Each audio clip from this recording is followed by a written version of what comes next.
लेकिन परिस्थिति ऐसी आके आज खड़ी हो गई है कि हम एक छोटी सी चीज, ऑक्सीजन, वो मुहैया नहीं करा पा रहे।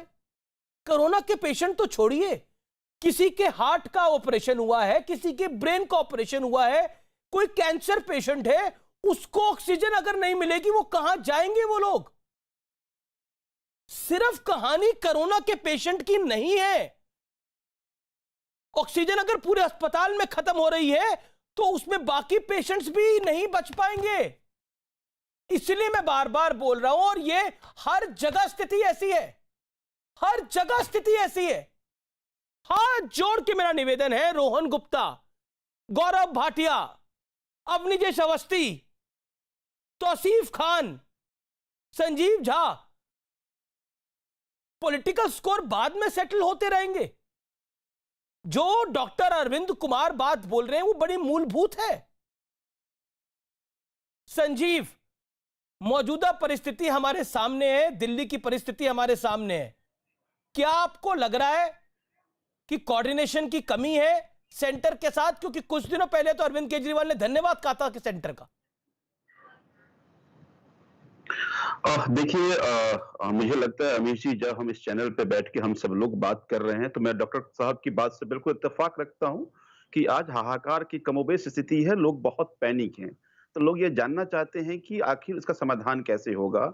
आज जो समस्या आ रही, चाहे वो दवाई की हो, चाहे ऑक्सीजन की हो, कोई ऑक्सीजन के बिना के कारण न मर जाए, ये हम सब लोगों को तय करना पड़ेगा।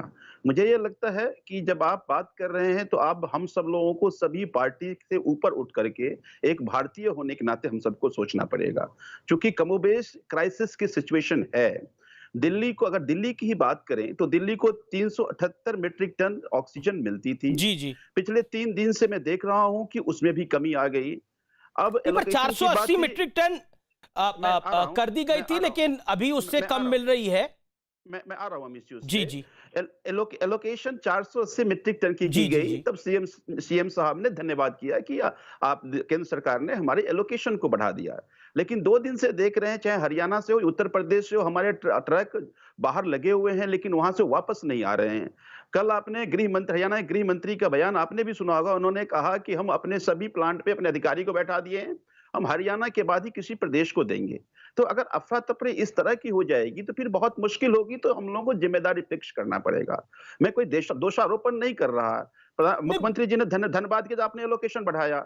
मैं आज प्रधानमंत्री जी को भी धन्यवाद आज करता हूं होम कि मिनिस्ट्री ने बकायदा चिट्ठी लेके, होम मिनिस्ट्री की चिट्ठी आई है, बिल्कुल बोला है कि क्लियर पैसेज मिलेगा तमाम ऑक्सीजन व्हीकल्स को, जो ऑक्सीजन व्हीकल्स लेके आ रहे हैं। आज गृह मंत्रालय की चिट्ठी हमने देखी है। बिल्कुल, मैं तभी कह रहा हूं कि मेरा संजीव, मेरा पॉइंट यह है कि जो सिस्टम हम बना रहे हैं, जो हम सिस्टम बना रहे हैं, वो सिस्टम फॉलो क्यों नहीं हो रहा? समस्या क्यों आ रही है उसमें? उस पे आपको अगर कुछ बोल पाए 10 सेकंड के लिए। हाँ, मैं वही कहना चाह रहा हूं कि आज अब सूचना ये मिल रही है कि अगर उत्तर प्रदेश से जब ऑक्सीजन के टैंक निकलते हैं, जो हमारा ट्रक निकलता है, तो वहां के लोकल डीएम, वहां की पुलिस उसको रोक देता है। हरियाणा में कमोबेश ये स्थिति है। तो अगर आप पेपर पे एलोकेशन बढ़ा देंगे, और कल का 177 मीट्रिक टन आया था, आज की अभी तक की जो जानकारी है वो केवल 140 मीट्रिक टन सिलेंडर आया है। तो इस तरह से अगर समस्याएं होंगी तो फिर बहुत मुश्किल हो जाएगी इसको संभालना। फिर ना तो हम कांग्रेस, बीजेपी, आम आदमी पार्टी ये सब करते रह जाएंगे और लोग ऑक्सीजन के बिना मर जाएंगे।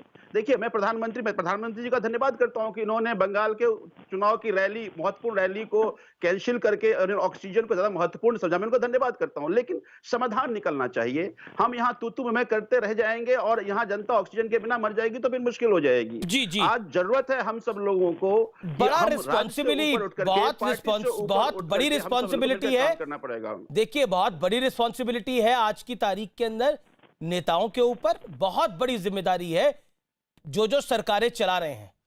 देखिए, इस समय लोगों की सांस चलनी चाहिए, लोगों को इलाज तो बात की बात है, अभी तो इस समय ऑक्सीजन मिल जाए वो ज्यादा महत्वपूर्ण है। मैं रुक करता हूं आपका तौसीफ खान, आप बोल रहे थे उस समय कि देखिए तौसीफ खान, रैली सिर्फ नरेंद्र मोदी नहीं कर रहे थे वहां पर, या अमित शाह नहीं कर रहे थे, ममता बनर्जी भी रोड शो कर रही थी वहां पर, ममता बनर्जी भी कार्यक्रम अपने कर रही थी, कांग्रेस की भी रैलियां हो रही थी वहां पर। तो सिर्फ एक पार्टी पर आप दोष नहीं लगा सकते। हाँ, ये हो सकता है किसी की रैली बड़ी और किसी की रैली छोटी हो, किसी के समर्थक ज्यादा, किसी के समर्थक कम हो, वो अलग विषय हो सकता है। लेकिन क्या आपको लगता है, ममता बनर्जी भी एक स्टेट की सीएम है, तो उन्हें आज अपनी रैली छोड़ के ऑक्सीजन पे काम करना चाहिए था, लेकिन वो तो कैंपेनिंग में ही है।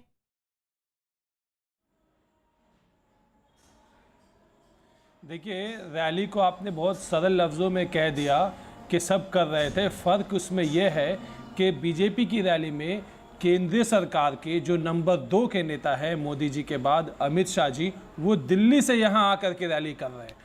ऐसे संक्रमण के वक्त में लॉकडाउन लगाया गया, कहा जाता है कि आप ट्रैवल अननेसेसरी ना करें, उनके ऊपर में जिम्मेदारी है। 24 फरवरी 2021 को, यानी कि आज से 2 महीना पहले, ममता बनर्जी ने पत्र लिखा था प्रधानमंत्री जी को और उनसे रिक्वेस्ट किया था कि बंगाल राज्य को आप वैक्सीन खरीदने का इजाज़त दीजिए ताकि वो डायरेक्ट परचेज कर सके। वो उस वक्त में नहीं माना गया। अभी जो ममता बनर्जी ने कल प्रेस को संबोधित करके कहा है कि बंगाल में लगभग 1 करोड़ लोगों को वैक्सीन लगाया जा चुका है और केंद्र सरकार से और 1 करोड़ वैक्सीन के लिए मांग की जा चुकी है। अब ये केंद्र सरकार की जिम्मेदारी है कि वो वो मेडिसिन का सप्लाई दे, वो ऑक्सीजन का सप्लाई दे और वो वैक्सीन का सप्लाई दे। तो राज्य सरकार की क्या जिम्मेदारी है, वो हर तरीके मैं से जानना चाह रहा हूं। राज्य सरकार की क्या जिम्मेदारी होगी? तो यही है कि वो हॉस्पिटल रेडी रखे हुए हैं, वो सेंटर, टेस्ट सेंटर्स रेडी हैं, वैक्सीनेशन सेंटर्स रेडी हैं, हॉस्पिटल्स रेडी हैं। बस हॉस्पिटल में कृपया करके ऑक्सीजन की कमी ना होने दें। जो मांग किया गया है राज्य सरकार की तरफ से दिल्ली सरकार को, केंद्र सरकार को, वो अपनी मांग को उसको पूरा करें ताकि राज्यों में। ठीक है, अवस्थी जी। रमेश जी, आज भी आपने देखा होगा कि